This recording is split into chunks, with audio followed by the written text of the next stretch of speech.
Hi, good afternoon. Been a long day. I'm happy to be back in my bit of a corporate attire. I just, grabbed a sandwich and I was just sitting quietly, and a thought came by me. So many years have gone by working in different companies, but my thoughts raced back to the very first organization which I joined. And when we are young, we finish college, and I don't know how many of us are excited to get into the corporate world. I know a lot of my friends would say, yes, I'm going to start working because I'm going to start earning. Because, we didn't want to, ask our parents for money, because that would come with a whole load of questions and something which we were absolutely not agreeable to answer.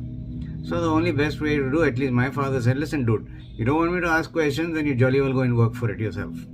Okay? If it's your money, do what the hell you like, as long as you don't get into trouble. So, I was a bit of a stubborn guy when I was young.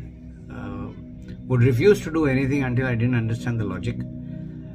And my dear father, he was also a bit of a stubborn guy, because a self-made man, and he knew what the hell he was talking about. So anyway, long story short, we had a bit of argument and all that, and I kind of challenged him, and in fact he challenged me, saying that I am sure without my help you'll never get a job. I said, I'll show you. And I did get a job, and in those days it was office automation, electronic typewriters as they were called. So I joined the sales departments, because those days that was the only thing that was there. And I was not a marketing guy, because I hadn't done my master's in marketing. So I said okay, because I had the ability to talk and presentable. So they said the best thing for you to do is get into sales. And this was a brand new product which was manufactured in India. Hefty bloody thing. Weighed almost, if I'm not mistaken, 17 kg. So we had to literally carry it on our bikes and take it for demonstrations to various clients. So anyway, long story short, I had this supervisor, call him supervisor, call him boss, call it senior. And he had this weird kink in his head that, that no one can leave the office until and unless the branch manager leaves the office. Now the branch manager is a branch manager. He's going to sit till late because he has a whole lot of things to do. He's not just one sales guy or a service guy who does ABC tasks and then goes home.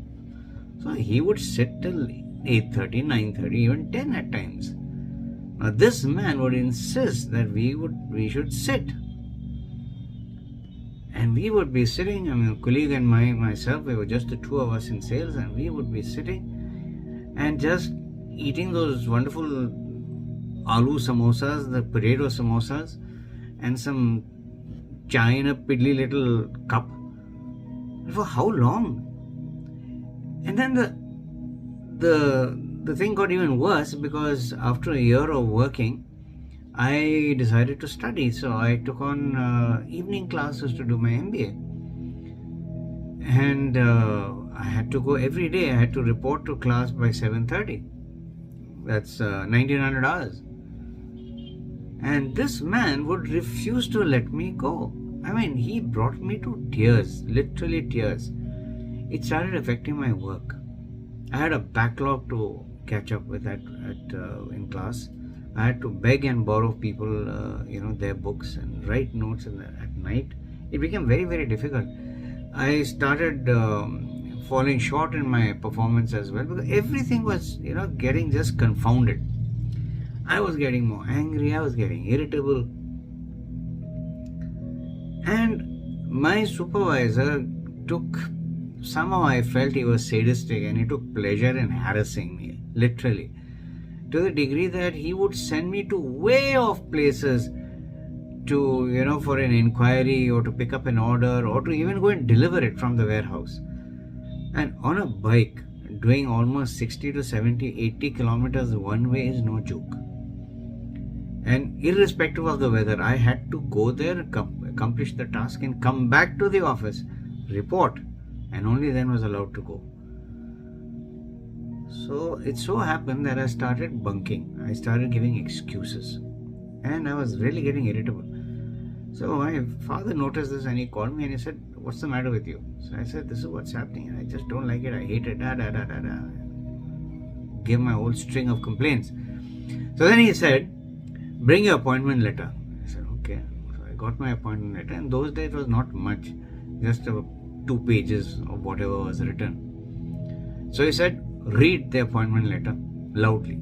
So I said, "Okay." And I read it earnestly. I read it and I finished it. And then he said, "Read it again." Then I read it again. I literally followed what he said. I read it again. Then he said, "Read it again." I said, "1 minute. What are you trying to do? What do you want me to see?" He said, "I want you to find a sentence which says, 'My supervisor can't shout at me. My supervisor can't be rough on me.' Find those 2 sentences for me." Now that took me back. I said, "Whoa, what is this? I've read it 3 times, I read it 5 times, I know it's not there." So I said, "I know it's not there." He said, No, read it. You might have missed a line." He made me read it again. So after I read it, I said, "Dad, it's not there. I mean, what are you trying to say?" He said, "Listen, son, when you start working, you are getting a package deal with your salary. In that package, apart from your basic, HRA, blah, blah, blah, blah, what is included but not written is that you are going to get hauled up by your boss. He can speak to you in any way he wants to. He can give you the most craziest of tasks. He can hang you up on the bloody wall like a wallpaper if he wants to. It's up to you how you handle it. Either you succumb and find the exit door, or you hang in there. Just hang in there. Dig your teeth into the organization with only one thing in mind. Each day I'm going to learn. Each day I'm going to see what is it that makes my superior function, my colleagues function. What is it that I need to upgrade, which will help me overcome these hurdles? Which means upgrade my knowledge about the product, upgrade my understanding of customers and clients, upgrade my ability to communicate in a manner that people understand what I feel and what I know without getting emotional. And most important, I have to make myself resilient, strong for whatever kind of hardship that may come. For these are the days where you are building your foundation. People are going to say whatever they like, that is in their control.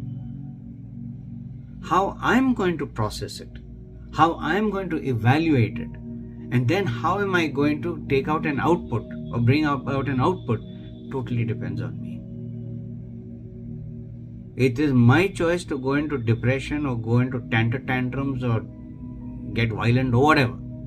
Or I stay quiet, I listen, I don't argue, I learn. And I question when I need to question. Without getting afraid, without getting scared that I'll be reprimanded. Have my facts correct, have my figures correct, and present it. After that, whatever happens is bonus. Now, this was a phenomenal learning for me. I never thought of it that way. No one told me this. Now, this little lesson remained with me for the rest of my career till date.